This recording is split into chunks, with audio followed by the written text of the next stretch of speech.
സംസ്ഥാനത്തെ വന്യമൃഗ ആക്രമണങ്ങളിൽ രൂക്ഷ വിമർശനവുമായി ഹൈക്കോടതി. പട്ടികവർഗ ഫണ്ട് ഉപയോഗിച്ച് സംരക്ഷണ ഭിത്തികൾ നിർമ്മിക്കുവാൻ ഭരണാനുമതി ലഭിച്ചിട്ടും പദ്ധതിയുമായി സർക്കാർ മുന്നോട്ടു പോയിട്ടില്ല. കോടതിയുടെ വിവിധ നിർദ്ദേശങ്ങളും സർക്കാരിന്റെ മാർഗനിർദ്ദേശങ്ങളും ഉണ്ടായിട്ടും പ്രശ്നം മാറ്റമില്ലാതെ തുടരുകയാണ്. 2019 മുതൽ 2024 വരെ വന്യമൃഗങ്ങളുടെ ആക്രമണത്തിൽ സംസ്ഥാനത്ത് 555 പേർ മരിച്ചെന്ന കണക്ക് ഞെട്ടിപ്പിക്കുന്നതാണെന്നും കോടതി പറഞ്ഞു. കാട്ടാനാക്രമിച്ചുണ്ടാകുന്ന മരണങ്ങളെക്കുറിച്ച് പതിവായി കേൾക്കുന്നത് നിരാശാജനകമാണ്. ആശ്വാസവാക്കുകളോ ധനസഹായമോ മരിച്ചവരുടെ ഉറ്റവർക്കുണ്ടാകുന്ന വലിയ നഷ്ടത്തിന് പരിഹാരമാവില്ല. വന്യമൃഗങ്ങളുടെ നിരന്തരമായ ഭീഷണി മൂലം ഹൈറേഞ്ചുകളിലും വനമേഖലകളിലും ജനങ്ങൾ മരണഭീതിയിലാണെന്നും ജസ്റ്റിസ് CS ഡയസ് പറഞ്ഞു. വിഷയത്തിൽ അമിക്കസ് ക്യൂറിമാരെ നിയോഗിച്ച ഹൈക്കോടതി കേന്ദ്ര സംസ്ഥാന സർക്കാരുകളുടെ നഷ്ടപരിഹാര പദ്ധതികൾ ആളുകളുടെ ശ്രദ്ധയിൽ കൊണ്ടുവരണമെന്നും നിർദ്ദേശിച്ചു.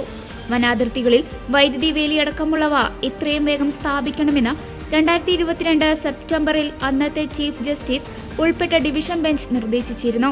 ഈ ഉത്തരവിന് ശേഷം എടുത്ത നടപടികളെപ്പറ്റി റിപ്പോർട്ട് സമർപ്പിക്കാൻ ചീഫ് സെക്രട്ടറിക്ക് കോടതി നിർദ്ദേശം നൽകി.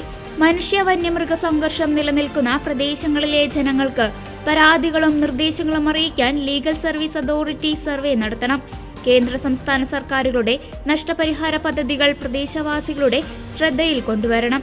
അതിനുശേഷം റിപ്പോർട്ട് നൽകാനും ലീഗൽ സർവീസസ് അതോറിറ്റിയോട് കോടതി നിർദ്ദേശിച്ചു. കേന്ദ്ര വനം പരിസ്ഥിതി മന്ത്രാലയത്തെ സ്വമേധയാ കക്ഷി ചേർത്ത കോടതി മറുപടി സത്യവാങ്മൂലം സമർപ്പിക്കാനും നിർദ്ദേശം നൽകി. വിഷയത്തിൽ നിഷ്ക്രിയമായി തുടരാനാവില്ലെന്നും കോടതി വ്യക്തമാക്കി.